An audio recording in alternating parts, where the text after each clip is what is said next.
હે ગાઈસ, કેમ છો? મોજમાં? હું તો મોજમાં. તો તમારો ભાઈ લઈને આવી ગયો છે ફરી એકવાર નવો વ્લોગ, અને પાછું જવાનું છે ડેઈલી રૂટીન એટલે કે આઈટીઆઈ. એ પેલા આજે છે ગણપત દાદાનો લાસ્ટ ડે, તો એની આરતી પણ કરીએ. તો તમને મળાવું ગણપત દાદા સાથે. તો ચાલો જલ્દીથી.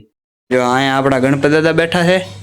ડેકોરેશન બહુ મોટું છે, પણ ગણપત દાદા આપણા હાવ બિગેસ્ટ હું લિટલએસ્ટ ગણેશજી, ક્યુટ. આ છે ગણપત દાદા. તો ચાલો દર્શન કરીએ અને સાથે દીવાબત્તી કરીએ. ગીત કેવો વાગે સાંભળો, મસ્ત મજાના અટારમાં મોજ આવી જાય. ગણપત દાદાના ગીત તો નહીં, પણ આપણે બધા મિક્સમાં વગાડતા હોય. સોના ઘડિયાળ ને પગમાં આ ભાઈ આ મોજ કેવો ભાઈ.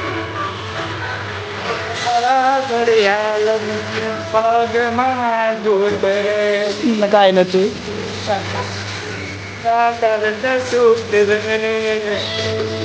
એવું કોઈ છે નહીં. ગણપત દાદાની દીવાબત્તીની તૈયારી પણ થઈ ગઈ છે. એટલે ફૂલ ચડાવવાના છે. ફૂલ ક્યાં છે ને ગોતિયા. ચાલો, ક્યાં હોય બીજા? તો ફ્રીજમાં હોય, કારણ કે ઓલા ન થાય ને એટલે અહીંયા રાખીએ ફ્રીજમાં. જોઈ રહ્યું જબલું. હા, ઉઠાવો અને ચાલો ગણપત દાદાને ચડાવીએ. બધું ઓલ ડન થઈ ગયું છે દીવાબત્તીની તૈયારી. તો ચાલો પહેલાં સૌપ્રથમ જલ્દીથી આરતી કરી નાખીએ. પછી કાંઈક ભૂખ લાગી છે ભાઈ, કાંઈક ખાઈ લઈએ ને પછી જઈએ આલોકને ત્યાં. ફાઇનલી નાસ્તો બાસ્તો કર્યો ત્યાં આલોકનો ફોન આવી ગયો કે આજે ઈદ છે, તો ઈદની રજા છે. બોલો લ્યો, આઈટીઆઈ જવાનું તો કેન્સલ થયું. હવે અહીંયા બેઠા ફોન જોવું, અને બાકી એડિટિંગ કાલનો બ્લોગ બાકી છે, તો એ પહેલાં જલ્દીથી કરું અને અપલોડ કરી દઉં. બહુ ભૂખ લાગી ગઈ છે, પેટમાં કાંઈક થતું હતું, પડી જવાનું. તો કાંઈ વાંધો નહીં, એવું કાંઈ ન હોય. પણ ચાલો જે મળે એ જલ્દીથી ખાઈ લો. પણ તમને કહે નહીં હું ખાઉં. વઘારેલી ખીચડી કોઈને કહેજો નહીં. કાંઈ વાંધો નહીં, હાલો કન્ટિન્યુ. બ્લોગ અપલોડ કરવાની ચિંતામાં તો જ્યાં તો મમ્મી જતી રહી કામે. તો કાંઈ વાંધો નહીં, ચાલો હમણાં પપ્પાની આવે એમની સાથે મળાવું. ને ભૂખ લાગી છે તો ખાવા બેસવું છે. ફાઇનલી ગણપત દાદાનો થાળ પણ ધરી દીધો છે. આ છે દાદા, ખાઈ લેજો. હા એમ, બીજું કાંઈ નહીં, વાંધો નહીં, હાલો. ફાઇનલી દાદાને પણ થાળ ધરી દીધો છે, ને આપણો થાળ હોત તૈયાર છે, તો ખાઈ લઈએ હવે. તો કાંઈ વાંધો નહીં, ચાલો જમી લઈએ. અને આ શુભમાં આવી ગયો છે ને આગળ મારા બાપા આવશે. તો આજે ગણપત દાદાનો છેલ્લો દિવસ છે, તો આપણે લાડવા બનાવવાના હોય, તો એનો સામાન લઈ જાઉં છું બધો ઘરે. ઘરે જઈને આગળ મમ્મી આવી ગયા છે, તો એ લાડવા પણ બનાવશે. ને હવે હું કાંઈ નહીં, ફાઇનલી સોગાઈ આવી જાય આપણે ઘરે. ને મારી મમ્મી શું કરે?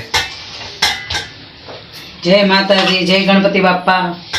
સુરમાના લાડવા બનાવું. બાપાનો 10મો દિવસ છે, તો જો મુઠિયાનો લોટ બાંધું છું. જો તૈયાર થઈ જાય આગળ તળાય ને પછી એના લાડવા બનશે એમ ને. ગણપત દાદાને ધરવાના હોય. રોજે તો પ્રસાદી ધરતા હોય. સુરમાના લાડવા બાપાને બહુ ખવડાવવા આપણે. આપણા ગણપત દાદાનો થાળ ને એવું બધું તૈયાર થઈ ગયું છે. તો ચાલો આરતી કરી નાખીએ. સાથે મામાને ત્યાં પણ જવાનું છે, ત્યાં પણ હશે. એ લોકો જે કરે એ આપણેથી જે થશે એ કરશું. બાકી કાંઈ વાંધો નહીં, ચાલો દાદાના દર્શન કરી લો. આરતીની ડીશ, આ છે દાદાનો થાળ, આ છે દાદા મસ્ત મજાના. કાંઈ વાંધો નહીં, દર્શન કરી લો. બાકી આપણે મામા ત્યાં પણ જશું, ત્યાં દર્શન કરાવશું. આગળ આરતીને એવું કરીને જવું જ છે બસ. આપણે અહીંયા ઘરે કમ્પ્લીટ થાય એટલે ત્યાં જશું. કાંઈ વાંધો નહીં, કન્ટિન્યુ બન્યા રહેજો. આપણા દાદાના દર્શન કરવા આવી ગયા છે બીબીનો અને ત્યાં. અને અહીંયા 56 વોક કરેલ છે. વાહ દાદા વાહ, જય ગણરાયા, જય ગણપત દાદા.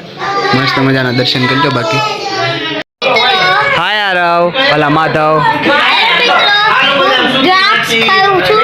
હા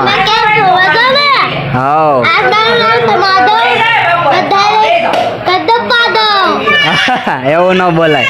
તો આ છે માધવ, નાનું એને એટલું બધું બોલતા આવડે છે. એ તો બ્લોગ બનાવવાનો કા મોટો થઈને. અત્યારથી શીખે છે થોડુંક પણ કાંઈ વાંધો નહીં.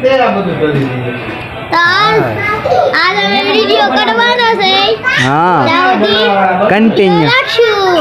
હા આવી ગયા છે બીજા ગણપત દાદાના આરતીમાં. અહીંયા 56 વોક છે. અહીંયા મસ્ત છે. મામાએ કીધું પણ હાલે, કઈ વાંધો નહીં. અહીંયા દાદાના 56 વોક કરેલ છે, જોઈ શકો છો તમે. દર્શન કરી લો. જય ગણપત દાદા.